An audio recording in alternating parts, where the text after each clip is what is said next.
Let's take a look at that. Just when Ruddock thought he was on pay dirt, in comes a counterpunch. What a tremendous shot by Tyson. Lucky that he got up. Wonderful, patented Tyson killer, the left hook.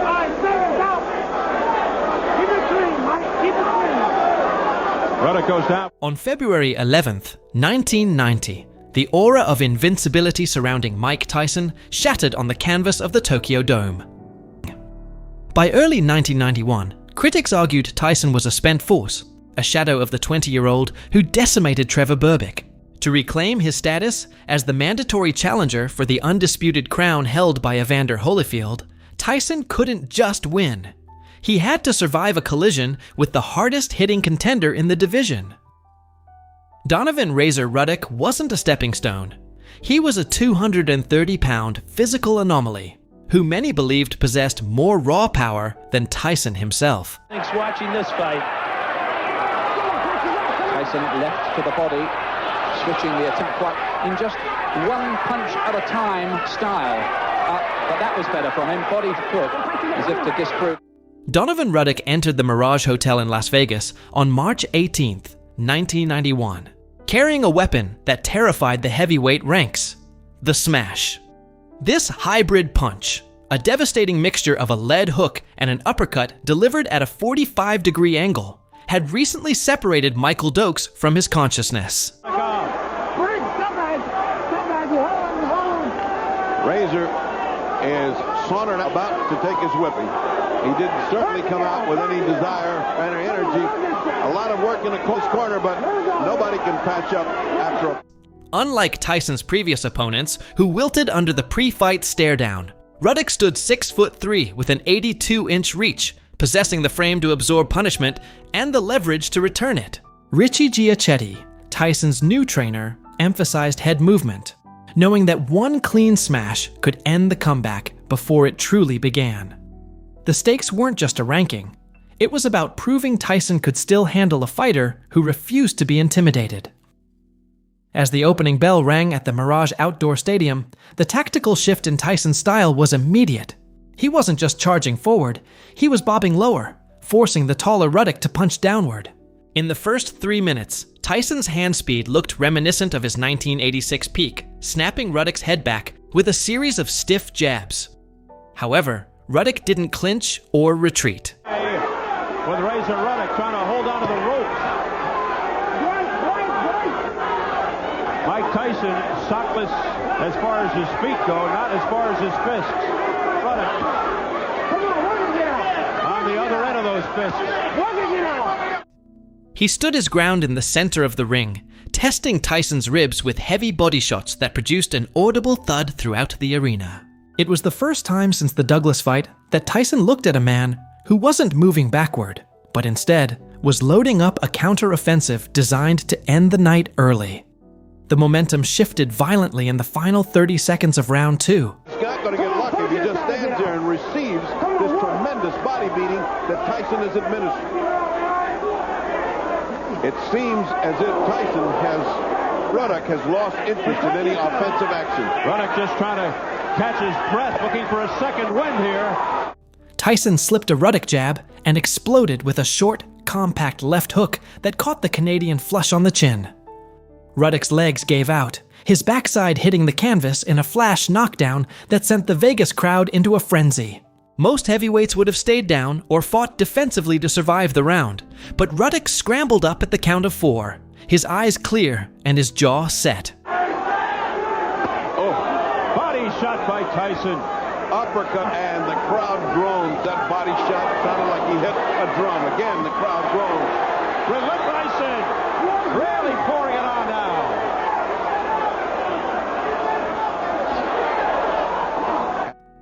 Instead of clinching to clear his head, he immediately threw a looping right hand that whistled past Tyson's ear.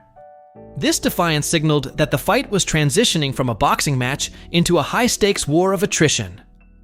By round 3, the physical toll of the exchange became visible on both men. Just absorbing the punishment. Oh, a big left by Ruddock. And a low blow. But Tyson seemed undaunted by that shot. Come on, where did he get out of there?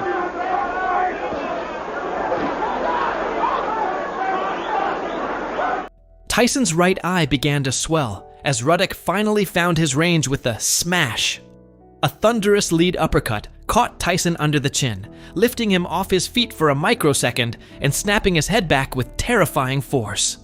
For the first time in years, Tyson was forced to demonstrate his chin, absorbing shots that would have decapitated lesser contenders. He responded not with fear, but with a brutal 3-punch combination to Ruddock's midsection, attempting to sap the big man's wind.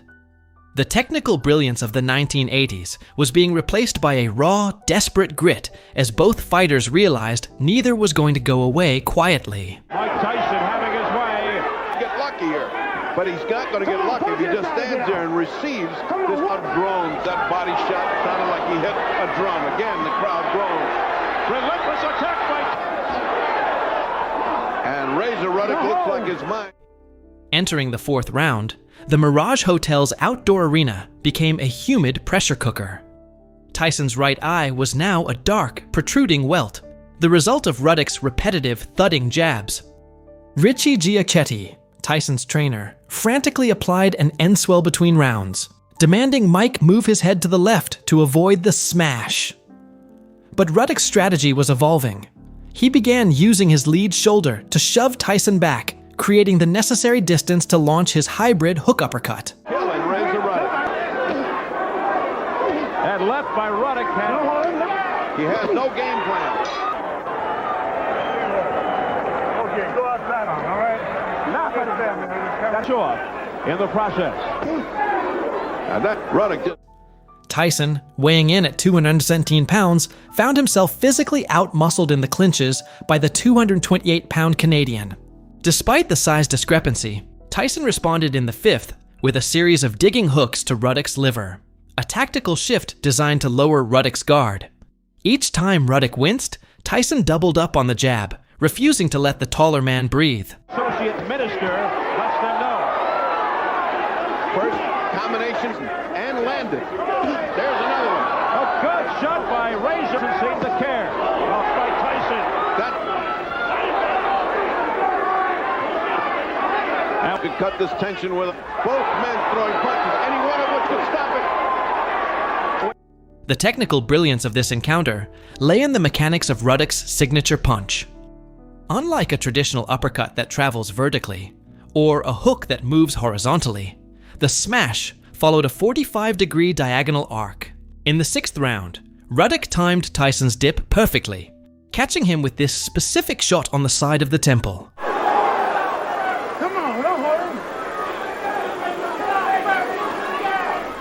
Tyson e la conclusione della seconda ripresa, anche questa favorevole a Mike Tyson.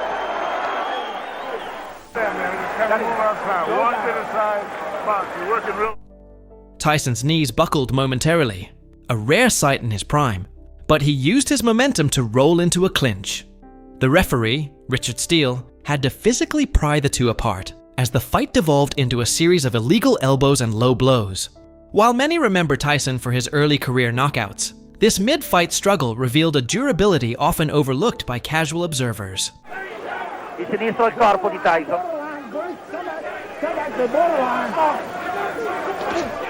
Il destro di Ruddock. Come on, work it, get out of it. Come on, Brad, step back, step back.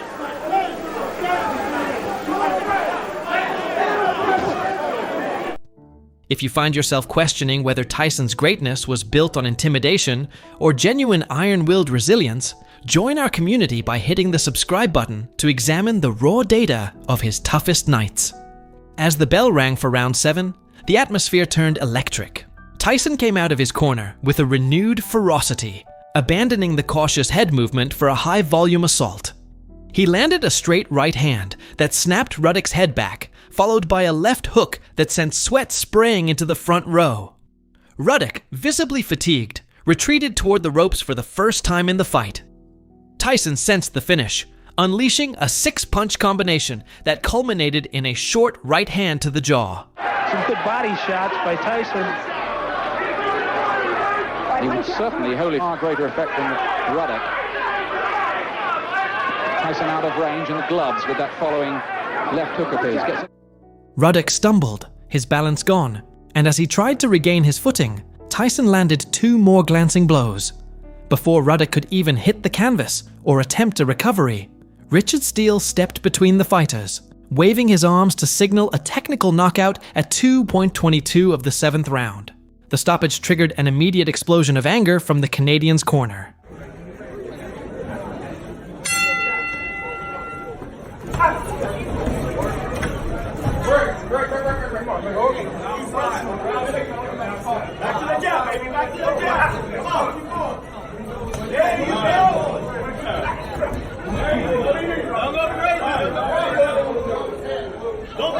Ruddock, who was still on his feet and conscious, stared at Steele in disbelief, his arms outstretched in a silent plea.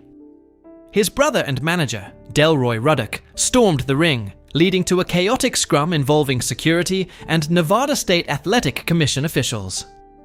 While the crowd pelted the ring with drinks and debris, Tyson remained eerily calm, walking to his corner as the ring transformed into a mosh pit of shouting trainers and shoving match officials. The controversy centered on the fact that Ruddock had already survived a much cleaner knockdown in the 2nd round, leading many to believe Steele had robbed the fans of a legendary finish by intervening too early in a fight of this magnitude. Beneath the surface of the controversy, the physical reality of the fight told a much more brutal story. During the post-fight medical examination, it was discovered that Donovan "Razor" Ruddock had suffered a broken jaw and 2 shattered teeth from Tyson's 7th round onslaught. Despite his protests in the ring, the structural damage to his face was severe. Destro e sinistro di Tyson. Destro al corpo di Tyson.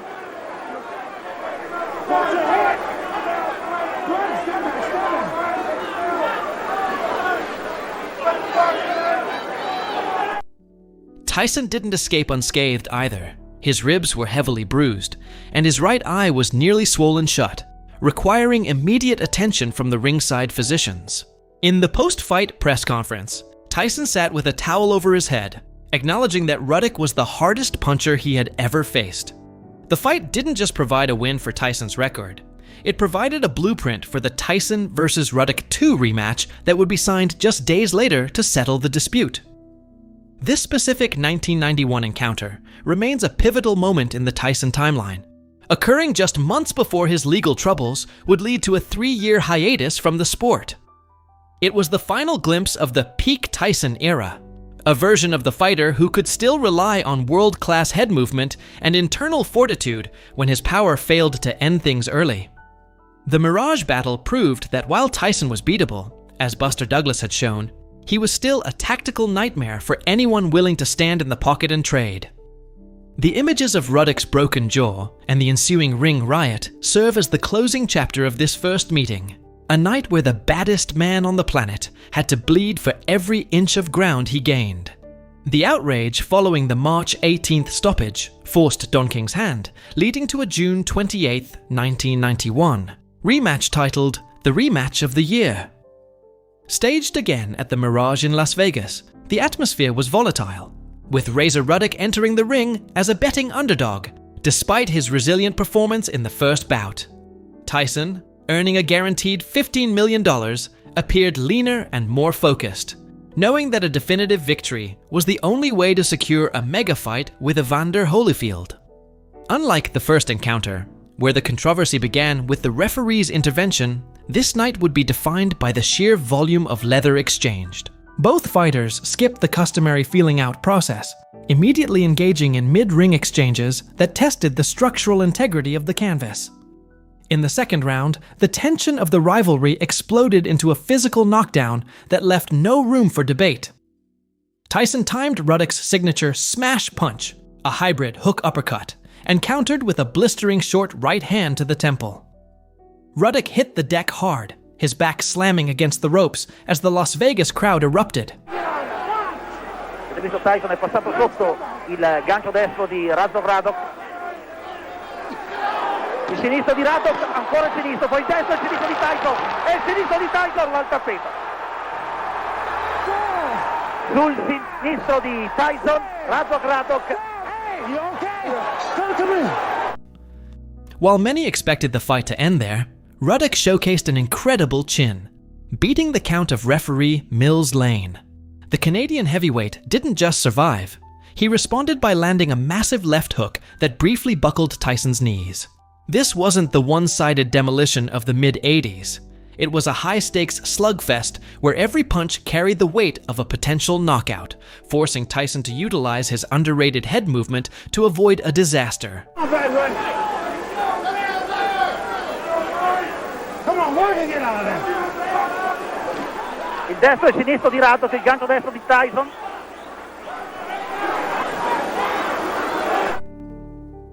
The middle rounds of the rematch turned into a tactical but brutal war of attrition, marred by fouls that kept referee Mills Lane working overtime. In the fourth round, Lane deducted a point from Tyson for a blatant low blow, a sign of the frustration mounting as Ruddock refused to go away. The physical toll was immense, as Ruddock began to swell around the eyes while Tyson's ribs absorbed heavy punishment. By the eighth round, the roles reversed, and Lane deducted a point from Ruddock for hitting Tyson after the bell. According to CompuBox stats, Tyson was landing at a 44% clip, a remarkable efficiency given the power he was putting behind every shot. The fight had transitioned from a boxing match into a test of who could endure more internal damage without collapsing. Ele outra vez, sempre à esquerda frente. Abre sorriso, Razor Ruddock faz aquela cara de malvado. Okay, go outside a little bit. Not right there, man. Just kind of move outside. Walk to the side. Box. You're working real hard. You're working too. This guy's slowing down bad. You gotta slow yourself down. O que acontece? As the 12th round bell sounded, both men were exhausted, marking one of the few times in Tyson's prime that he was pushed to the final scorecards in a truly competitive fight. The judges' scores were unanimous: 114-108, 114-108, and 113-109, all in favor of Mike Tyson. While the victory was clear, the cost was visible. Tyson's face was marked, and Ruddock had suffered another broken jaw, cementing their 19-round saga as one of the most physically damaging rivalries of the era. Tyson had thrown 423 punches to Ruddock's 435, a rare instance where an opponent actually outthrew the champion. This 1991 victory officially cleared the path for the Holyfield fight, but behind the scenes, a different clock was ticking that would soon change the trajectory of heavyweight history. The win over Ruddock on June 28th would serve as the final time the world saw Mike Tyson in a professional ring for over 4 years. Within weeks of the decision, a grand jury in Indianapolis would change everything, leading to the July 1991 indictment that eventually stalled his career. The planned November showdown with Holyfield was scrapped, leaving the Ruddock rematch as the closing chapter of the peak Tyson narrative. He had proven he could win a 12-round war of nerves and power, but the legal battles ahead proved to be an opponent he couldn't outpunch. The 1991 Mirage fights remain a time capsule of a fighter at his physical limit, representing the last moments of a dominant era before the sport entered the mid-90s without its biggest star. If you enjoyed this deep dive into the Ruddock rivalry, consider hitting the button to join the channel for more technical boxing breakdowns.